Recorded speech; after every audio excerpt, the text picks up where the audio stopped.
5 hours away. He knew he'd make it in time. He wasn't concerned. Strangely, he felt no great emotion at all, despite his plan and despite what he'd left behind. His body housed only those mechanical functions which propelled him toward a semi-conscious inevitable.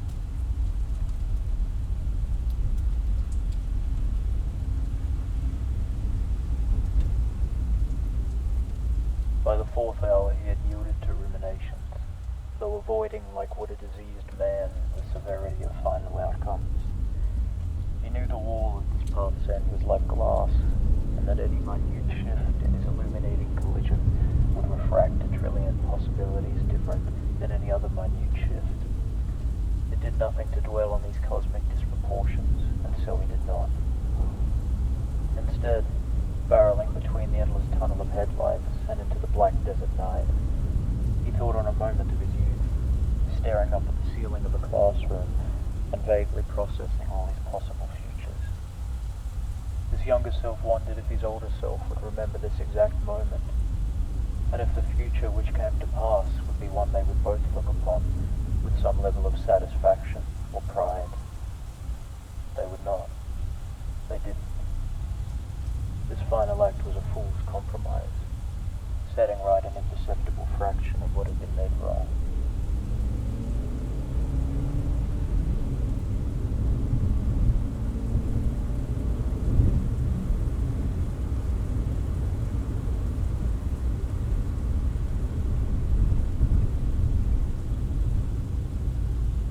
Hour 3 withdrew his mind to home, and the placid figures of his wife and of his children asleep in their beds.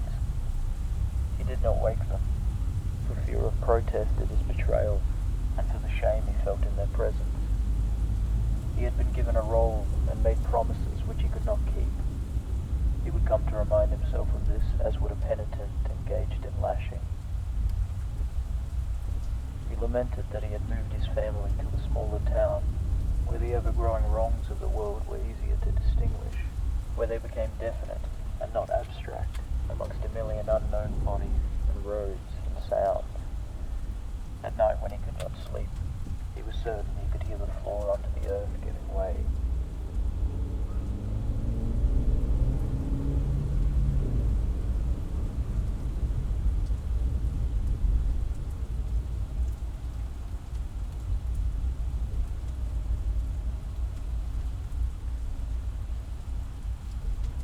With 2 hours left, his consciousness no longer danced, but rather fixed on the undertaking at hand. He was weary from lies and falsities and hope. On the radio were voices of powerful people, whose teeth like dams were fit to crack from the sewage they held back. He wished that he had never believed them, and he wished that he had grown callous at some earlier time, so that all which hurt him couldn't have. He thought on past civilizations, past societies, which should have had plans but didn't. They stumbled like fools, and then luck had its way with all involved. He knew it had repeated, and that it would again, but to convince himself of purpose and of free will, he would no longer stand idle in this life. For the first time since placing it there, the object in his jacket pocket did not weigh heavy on him, nor for his younger self still persisted somewhere.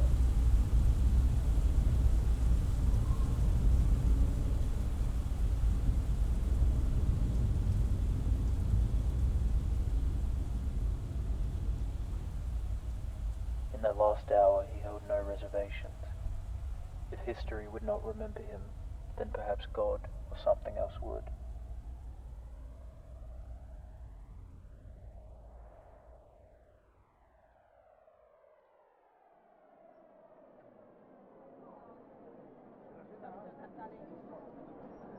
The morning was a pale blue.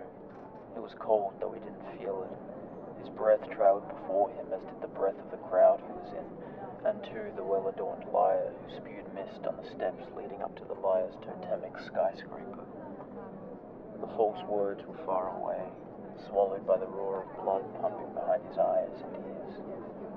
All actions had become manual, and so he did not blink, and his breathing was barely enough to support his system. The cold metal of the object in his jacket burned through his shirt and onto the flesh of his chest, which felt differed by 1,000 degrees between them. He took hand of the object and aimed the trigger, which did not kick as much as he had assumed it would, but flashed with a brief immensity like the heart of the sun. He then became aware of movement and noise around him, but curiously could think only of his hunger from hours of not eating. And as he gazed down at that lyre, whose tar was melting between the seams of concrete tile, he was overwhelmed by frustration and the sensation of writhing insects under his skin.